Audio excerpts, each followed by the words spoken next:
Agartala rail স্টেশনে গাঁজা সহ আটক হয়েছে এক যুবক। আবারও জিআরপি থানার পুলিশের সাফল্য এবং সেক্ষেত্রে নেশা বিরোধী অভিযান চালিয়ে এই সাফল্য এসেছে বলে খবর।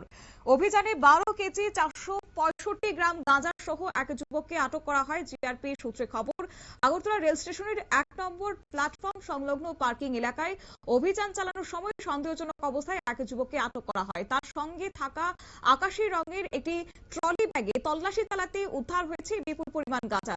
যুবকের নাম হাজিবুল হোসেন, বয়স 26 বছর। তার কাছ থেকে মোট 12 কেজি 465 গ্রাম শুকনো গাঁজা উদ্ধার করা হয়েছে, যার আনুমানিক বাজার মূল্য প্রায় 2 লক্ষ টাকা বলে জানিয়েছে পুলিশ। কি উঠে আসছে বিস্তারিত জিআরপি থানার পুলিশের ওসি রাজু ভৌমিকের বক্তব্য শুনুন।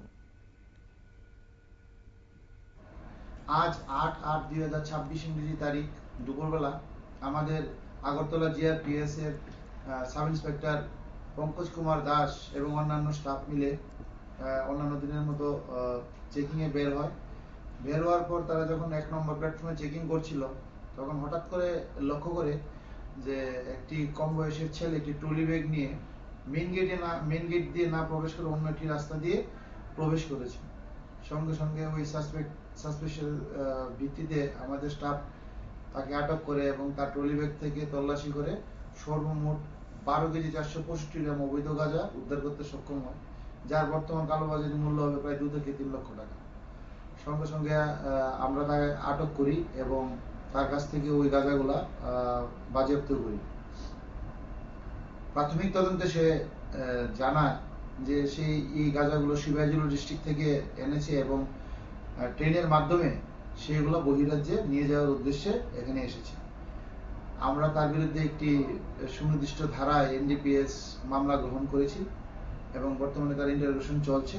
তাকে আমরা আগামীকাল মহামান্য আদালতে সোপর্দ করব। অভিযানের পর উদ্ধার হওয়া গাঁজাগুলি বাজেয়াপ্ত করা হয়েছে এবং তার পাশাপাশি আটক যুবক হাজিবুল হোসেনের বিরুদ্ধে এনডিপিএস ধারায় মামলা রুজু করা হয়েছে এবং আগামী দিনে এই রেলপথকে ব্যবহার করে যাতে কোন রকমের গাঁজা কিংবা নেশার কোন রকমের মাদক জিনিস যেন পাচার করা না হয়, সেক্ষেত্রে তীক্ষ্ণ নজরদারি চালানোর উপর বিশেষ জোর দেওয়া হচ্ছে। এবং আজকে এই গাঁজা পাচারের সঙ্গে যে যুক্ত রয়েছে যুবক, তার সঙ্গে আরো কেউ রয়েছে কিনা কিংবা সক্রিয় কোনো চক্র কাজ করছে কিনা, এই গাঁজাগুলো কোথা থেকে আনা হয়েছে, কোথায় নিয়ে যাওয়ার উদ্দেশ্যে রওনা দিয়েছিল যুবক, এই সমস্ত কিছু এখন খতিয়ে দেখছে তদন্তকারী সংস্থা। নিয়ে নিচ্ছি ছোট্ট একটি বিজ্ঞাপন বিরতির, সঙ্গে থাকুন।